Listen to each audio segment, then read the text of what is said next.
ہمارے پاس کیسز آتے ہیں، ایک پاک دامن لڑکی کی شادی ہوتی ہے، لڑکا بھی بظاہر بڑا نیک، لیکن کیا ہے، لڑکا چونکہ ٹھرکی ہوتا ہے، شہوت کا درندہ ہوتا ہے، تو وہ یہ نہیں دیکھتا کہ میں اپنی بری خواہش مٹانے کے لیے میں اپنی زوجہ کو غیر فطری طریقے پر مجبور کیسے کر سکتا ہوں، تو مجبور کرتا ہے پھر اپنی بیوی کو۔ اس میں جو عورتیں زیادہ پاک دامن نہیں ہوں، نیک نہ ہوں، یا ان کو یہ ڈر ہو کہ طلاق ہو گئی تو ہم کہاں جائیں گے، وہ پھر اپنے شوہر کے ساتھ اسی غیر فطری طریقے پر آمادہ ہو جاتی ہیں، اور اس کا عذاب اور اس کا وبال یہ ہوتا ہے کہ کچھ دنوں میں ان کو بھی اسی کی لت پڑ جاتی ہے۔ انسان جب بھی کوئی غیر فطری راستہ اختیار کرتا ہے، آخرت کا عذاب تو بعد میں، دنیا کا عذاب یہ آتا ہے کہ پھر اس کو لذت فطرت میں آتی نہیں ہے، پھر جو راستہ اللہ نے رکھا اس میں اس کو لذت نہیں آئے گی، پھر وہ گندگی میں ہی گھسنے کی کوشش کرے گا، اس کی بھی فطرت خراب ہو جاتی ہے، اور جس کے ساتھ یہ بدفعلی کی جائے اس کی بھی فطرت خراب ہو جاتی ہے، وہ بھی پھر کسی کے قابل نہیں رہتے۔ تو اپنے جان پر رحم کرنا چاہیے، ہم انسان ہیں، ہم درندے نہیں ہیں۔ دیکھیے کسی نے ایک سوال کیا ہے، سوال یہ کیا ہے کہ جیسا کہ میں نے بہرحال درس میں بتایا کہ انسان کے لیے اس کے جسم کے تمام اعضاء کو چھونا، مطلب انسان سے مراد میاں بیوی، پھر یاد رکھیے تمام اعضاء کو چھونا اور دیکھنا جائز ہے۔ تو سوال یہ کہ ہمارے شوہر ہمیں مجبور کرتے ہیں کہ جو ہم ان کی شرمگاہ کو وہ کریں، جبکہ اس معاملے کے لیے ہم راضی نہیں ہیں، تو یاد رکھیے یہ ویسے ہی درست نہیں ہے۔ اس معاملے پہ ایک لمبی بحث وخا کی آپ کو ملیں گی، میں اس بحث میں نہیں جانا چاہتا ہوں۔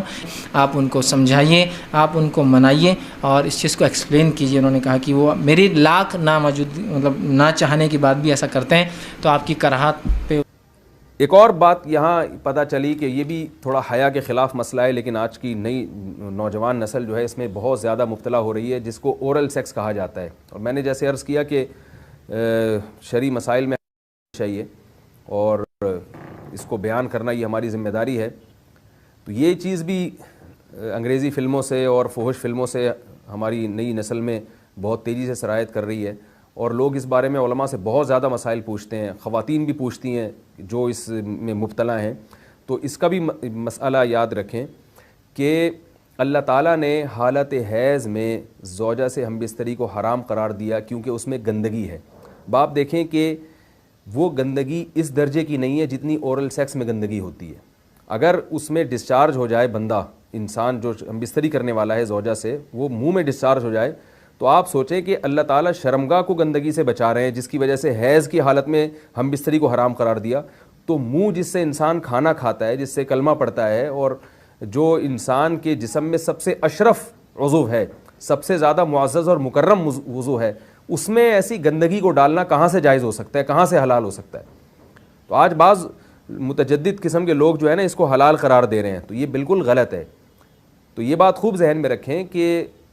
اورل سیکس کے ذریعے اپنی خواہش کو پورا کرنا اس طور پر کہ ڈسچارج ہو جائے انسان عورت کے منہ میں، بیوی کے منہ میں، یہ بالکل حرام ہے، بالکل ناجائز ہے، کیونکہ منی ایک غلیظ اور ناپاک اور گندگی ہے اور ناپاک اور نجس چیز ہے۔ بعض حضرات یہ کہتے ہیں کہ منی پاک ہے، مگر یاد رکھیں منی کے پاک ہونے کے دلائل مضبوط نہیں ہیں، منی کے ناپاک ہونے کے دلائل بہت مضبوط ہیں۔ سب سے پہلی دلیل قرآن مجید میں آتا ہے الم نخلقکم من ماء مہین، ہم نے تمہیں غلیظ اور پلید پانی سے پیدا کیا ہے، ذلیل پانی سے پیدا کیا ہے، تو اس میں بھی اشارہ ہے کہ منی ناپاک چیز ہے۔ دوسری بات یہ کہ حدیث میں آتا ہے کہ کنت افرق المنی من ثوب رسول اللہ صلی اللہ علیہ وسلم ثم یصلی فیہ، حضرت عائشہ رضی اللہ تعالیٰ عنہ فرماتی ہیں کہ رسول اللہ صلی اللہ علیہ وسلم کے کپڑوں پر اگر منی لگی ہوتی تھی، صحیح بخاری کی حدیث ہے، میں اس کو کھرچ کے صاف کرتی تھی، پھر آپ صلی اللہ علیہ وسلم اس میں نماز پڑھا کرتے تھے۔ اب بعض حضرات نے یہاں سے استدلال کیا ہے کہ منی اگر ناپاک ہوتی تو حضرت عائشہ اس کو دھوتی،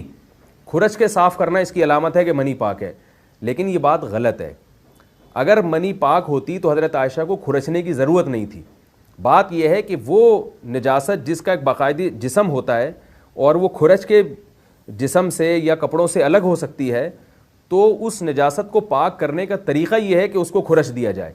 ناپاک تھی تبھی تو حضرت عائشہ رضی اللہ تعالی عنہ اس کو باقاعدہ کھرچ رہی ہیں اور دور کر رہی ہیں، اور گیلی منی کو نبی یہ ثابت ہے کہ حضرت عائشہ رضی اللہ تعالی عنہ آپ صلی اللہ علیہ وسلم کے کپڑوں سے دھویا کرتی تھیں اور آپ صلی اللہ علیہ وسلم اس میں نماز پڑھا کرتے تھے۔ حضرت عمر رضی اللہ تعالی عنہ کے دور میں کسی شخص کو احتلام ہوا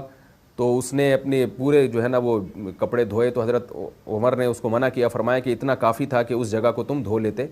تو اس میں بھی حضرت عمر اس کو باقاعدہ دھونے کا حکم دے رہے ہیں. کسی بھی صحابی نے اعتراض نہیں کیا کہ یار یا امیر المومنین آپ ان کو دھونے کا حکم کیوں دے رہے ہیں, منی تو پاک ہے. تو منی کے جو ناپاک ہونے کے دلائل ہیں وہ بہت مضبوط ہیں. باقی اس کو جو کھرچنے کا حکم ہے وہ اس لیے کہ منی کے پاک جو اگر خشک ہو جائے تو وہ کھرچ کے بھی پاک ہو جاتی ہے, اس کو پھر دھونا ضروری نہیں ہوتا. اس کی مثال ایسے جیسے حدیث میں آتا ہے, صحابہ کرام فرماتے ہیں کہ ہمارے تلواروں میں دشمن کا خون لگا ہوتا تھا تو ہم اس کو زمین پہ اچھی طرح رگڑ کے اسی کو لٹکا کے نماز پڑھتے تھے. تو دیکھیں خون بھی ایسی چیز ہے کہ جو سوکھنے کے بعد اس کی ایک پاپڑی سی جم جاتی ہے, تو حالانکہ خون کو بھی ناپاک مانا جاتا ہے, جمہور علماء کے ہاں خون ناپاک چیز ہے, لیکن صحابی کیا کر رہے ہیں, اس کو رگڑ کے زمین پہ اور جو اس کو اچھی طرح رگڑ کے جب اس کا اثر زائل ہو گیا تو اسی کو لٹکا کے نماز پڑھ رہے ہیں. تو جیسے خون ناپاک ہونے کے باوجود رگڑنے سے پاک ہو جاتا ہے, اگر کسی ایسی چیز پہ لگا ہو جو لوہے یا ایسی سخت چیز پہ, تو ایسے ہی منی اگر کپڑوں پہ لگی ہو خشک ہو جائے تو اس کو اچھی طرح جب کھرچ دیا جائے تو وہ پاک ہو جاتی ہے. لیکن اس سے یہ ثابت نہیں ہوتا کہ منی پہلے سے ہی پاک ہے. ایک اور دلیل منی کے ناپاک ہونے کی یہ ہے کہ جو مدی ہے, ٹرانسپیرنٹ پانی جو مرد کے جسم سے نکلتا ہے, وہ اگر جسم سے نکل جائے تو غسل فرض ہو جاتا وضو فرض ہو جاتا ہے, اور منی نکل جائے تو غسل فرض ہوتا ہے. اب یہ کیسی بات ہے کہ مدی کے نکلنے سے جس سے وضو فرض ہو رہا ہے وہ تو ناپاک ہے, اور منی نکلنے سے جب غسل فرض ہو رہا ہے بڑی والی طہارت, تو اس کو ہم پاک قرار دیں. تو اس لیے امام ابو حنیفہ رحمہ اللہ تعالیٰ کا مذہب منی کے بارے میں کہ یہ نجاست غلیظہ ہے, اور امام مالک کا بھی یہی مذہب ہے, یہ مذہب بہت دلائل کے لحاظ سے قوی ہے. تو اس لیے عورت کے منہ میں ڈسچارج ہونا یہ بالکل حرام ہے, ناجائز ہے, گندگی ہے, اسلام میں اس کی قطعاً اجازت نہیں ہے.